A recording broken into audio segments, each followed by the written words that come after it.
I'm Jason Palmer, co-host of the Intelligence Podcast. And I'm Ainslie Johnstone, and I'm a data journalist. Today we're going to be talking about how the world is apparently just a little bit, on average, more chipper. So, the world has spent much of the last 2 decades in an increasingly bad mood. Polls suggest that levels of anger and sadness and stress have just crept up year on year, with an extra boost in the pandemic.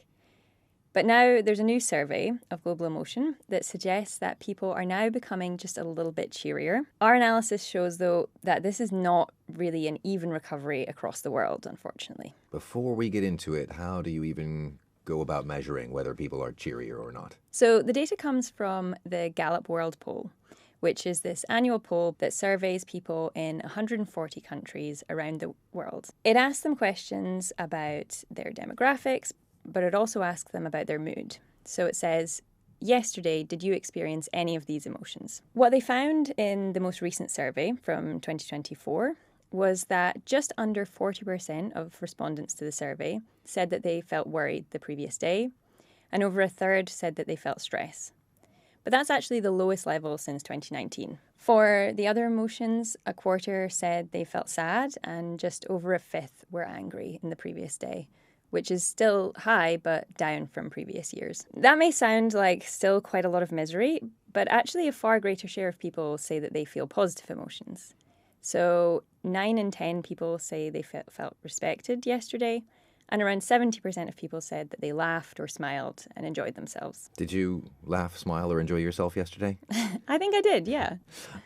It's all still kind of broad brush, though, and more, I guess, about day-to-day lives rather than, how would you rate your life? Yeah. So there's a lot of different questions that sort of capture different levels of nuance, but what you say is correct. These are very broad questions about people's mood. But also when we talk about global averages, that kind of masks differences that you can see across demographics. So, for example, age plays a pretty important role. Young adults everywhere said they felt angrier than older people, for example, and people in middle age are the most stressed. But one of the biggest differences that you could see was across countries. There's really big differences in how people said they felt. Presumably, those relentlessly cheery Scandinavians are an outlier here. Yeah, exactly. So rich countries like Denmark are where most people had positive emotions and the fewest people had negative emotions. So around 90% of people in Denmark said they felt enjoyment yesterday. But also there was a lot of middle-income countries that were also very happy as well. When you look at the gloomier end of the scale, you see countries, again, that may not be that surprising. Places like Chad, Sierra Leone, and places affected by war, like Iraq. And this is just sort of a snapshot, I guess, of this year's poll. But you said that it was sort of in contrast to trends over decades. Let's take a sort of a little wider lens here. When you're looking across countries, you see very different trends across the past 20 or so years. In rich countries, for example, things are looking pretty much the same as they have over the past few decades, if not maybe a little better. So the share of people who say they feel angry, for example, in rich countries has fallen pretty steadily since 2006. Levels of stress are a little bit higher, but other negative emotions have remained roughly stable. And as for positive emotions, enjoyment has dipped slightly, but people report feeling more respected than they did in the past. But if you look in poorer countries, the picture is very different. For people there, they often report feeling angrier, more sad, more worried than they did in the past, and far fewer say they feel respected.